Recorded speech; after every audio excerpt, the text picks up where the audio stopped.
Hello Millhouse family, I'm going to take you through how to cook up your Reuben sandwich kit. Let's get started. We're going to get started on our Reuben sandwich kit. So the sandwiches are mostly built. They've got the Russian dressing, they've got the Swiss cheese, they have the pastrami on them, and then you have the sauerkraut on the side. It's on the side so that it doesn't get too soggy while it sits. The sandwiches, as they are, can sit in your fridge for up to a week and be okay. So you're just going to want to pull it off where the Swiss cheese is. And we're going to add the pastrami. If the pastrami has any residual water in it or liquid, just drain it off. You don't want that on your sandwich. And just split the pastrami or the sauerkraut evenly amongst the two sandwiches. Get it kind of evenly spread out. Now we can put the tops back on. You're going to need a little bit of softened butter. We're going to just do this kind of grilled cheese style. You can do it if you have a panini press. It'll work great in the panini press.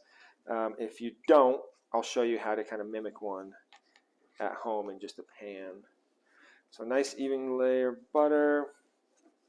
These will probably take anywhere from like 6 to 8 minutes depending on the heat. It's about, you want to time it just right so that that they get nice and crispy while at the same time being hot on the inside. You don't want them to be too dark on the outside and cold on the inside. So we'll get a nice medium-low heat. I have a pan I've been heating up. We'll just do one sandwich at a time in this pan. If you have a slightly bigger pan, you can fit both. And then I'm going to go ahead, I'm going to wait to butter the top here. I'm just going to give that a little pressure. We're going to use the plate that we had our sandwiches on. Just give it a little press, and we'll come back and check on this in just a few minutes. We're going to take a look. Our sandwich has been cooking for a few minutes, so we're going to check it out. Just be careful, the plate can get a little warm. Just keep it like that. Let's take a look and see. It's looking great. So we are going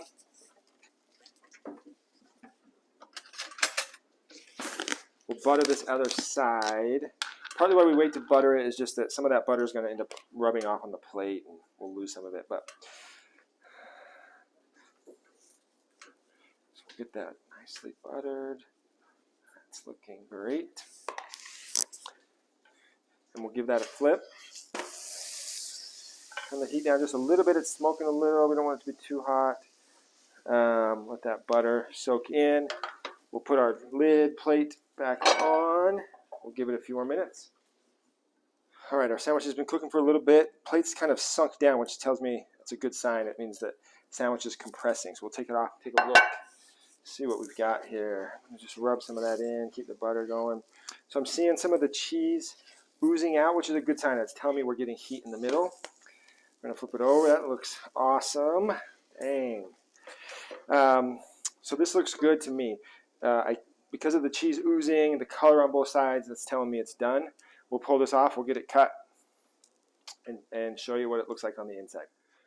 All right, we've got our Reuben sandwich that's ready to go. We're going to give that a cut. I'm using a offset serrated knife. It just cuts through that crispy outside a little bit easier and doesn't smash the sandwich, which we like. And so we're going to give that a feel. It's nice and hot to the touch.